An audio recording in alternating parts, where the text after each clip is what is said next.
മോഹൻലാലിന് നേർക്കും നേര് എന്ന സിനിമയ്ക്കും അതിന് കഥയെഴുതിയ അഡ്വക്കേറ്റ് ശാന്തി മായാദേവിക്കുമെതിരെ ശക്തമായ ഭാഷയിൽ പ്രതികരിച്ച ആളാണ് അഡ്വക്കേറ്റ് സംഗീത ലക്ഷ്മണ.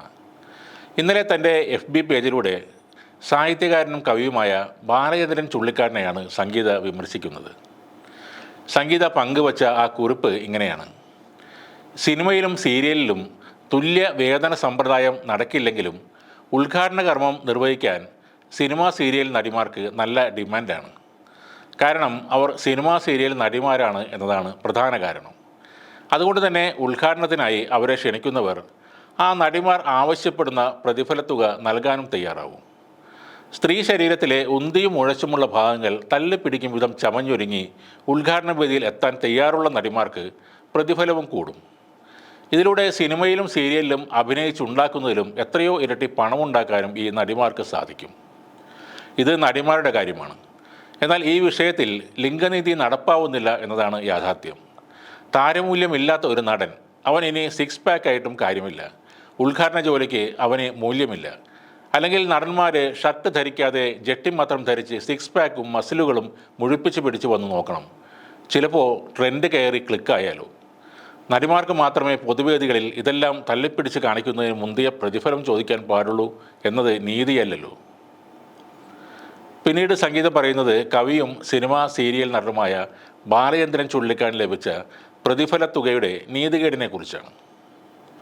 പ്രസംഗ ജോലിക്ക് പോകുന്ന കവികളും സാഹിത്യകാരന്മാരും അതിനുള്ള ക്ഷണം സ്വീകരിക്കുന്നതിന് മുൻപ് തനിക്ക് വേണ്ടുന്ന പ്രതിഫലം പറഞ്ഞ് ഉറപ്പിച്ച ശേഷം പോയി പങ്കെടുക്കുകയാണ് വേണ്ടത്. അത് ചെയ്യാതെ സിനിമയിലും സീരിയലിലുമൊക്കെ അഭിനയിച്ച് നടക്കുന്ന ആളായതുകൊണ്ട് തനിക്ക് അതും കൂടി ചേർത്ത് വിലയിട്ട് പ്രതിഫലം കിട്ടുമെന്ന് കരുതിയത് തെറ്റാണ്. ആ വിഷയത്തിൽ അലമ്പുണ്ടാക്കുകയല്ല സിനിമ സീരിയൽ നടന്മാരായ കവികൾ ചെയ്യേണ്ടത്. ആക്ച്വലി ഈ ബാലചന്ദ്രൻ ചുള്ളിക്കാട് എന്ന അറുബോറനെ എന്തിനാണ് ആളുകൾ വിളിച്ച് സിനിമയിലും സീരിയലിലുമൊക്കെ അഭിനയിപ്പിക്കുന്നത്? അത് തനിക്കിതുവരെ മനസ്സിലായിട്ടില്ല എന്നാണ് സംഗീത പറയുന്നത്. ചാട്ടവാറ് കൊണ്ട് അടിച്ചാൽ പോലും ആ മുഖത്ത് ഒരു തരി എക്സ്പ്രഷൻ വരില്ല. യാതൊരു തര വികാരവും പുറപ്പെടുവിക്കാത്ത ഡയലോഗ് ഡെലിവറിയും. തനിക്ക് അസഹനീയമാണ് ആ മനുഷ്യൻ്റെ അഭിനയം എന്നും അവർ പറയുന്നു. കവിതകളുടെ ഗുണനിലവാരത്തെക്കുറിച്ച് അഭിപ്രായം പറയാൻ താൻ ആളല്ല എന്നും സംഗീത പറയുന്നു. അതുകൊണ്ട് ചുള്ളിക്കാടും നേരത്തെ പറഞ്ഞ ആ ജെട്ടി technique and six pack try ചെയ്യണം എന്ന് പറഞ്ഞാണ് സംഗീത ആ കുറിപ്പ് അവസാനിപ്പിക്കുന്നത്. എന്നാൽ സാഹിത്യ അക്കാദമിയുമായി ബന്ധപ്പെട്ട വിഷയത്തിൽ നഷ്ടപരിഹാരം തനിക്ക് വേണ്ട എന്നാണ് ബാലചന്ദ്രൻ ചുള്ളിക്കാട് ഇപ്പോൾ പറയുന്നത്. തൻ്റെ പ്രതിഷേധത്തിൻ്റെ ലക്ഷ്യം പണം ആയിരുന്നില്ല എന്നാണ് അദ്ദേഹം പറയുന്നത്. മിമിക്രിക്കാർക്കും പാട്ടുകാർക്കും സീരിയൽ സിനിമാ താരങ്ങൾക്കുമൊക്കെ പതിനായിരങ്ങളും ലക്ഷങ്ങളുമാണ് ഓരോ പരിപാടികൾക്ക് പ്രതിഫലമായി സമൂഹം നൽകുന്നത്.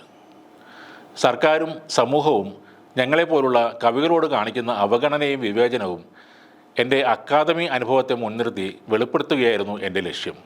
എനിക്ക് വ്യക്തിപരമായി നഷ്ടപരിഹാരം നൽകി പരിഹരിക്കാവുന്ന പ്രശ്നമല്ല അത് എന്നാണ് ചുള്ളിക്കാട് പറയുന്നത്. സർക്കാരും സമൂഹവും ഞങ്ങൾ കവികളോടുള്ള സമീപനത്തിൽ മാറ്റം വരുത്തണം, അല്ലാതെ എനിക്ക് നഷ്ടപരിഹാരം നൽകി എന്നെ ഒതുക്കുകയല്ല വേണ്ടതെന്നും അദ്ദേഹം പറയുന്നു.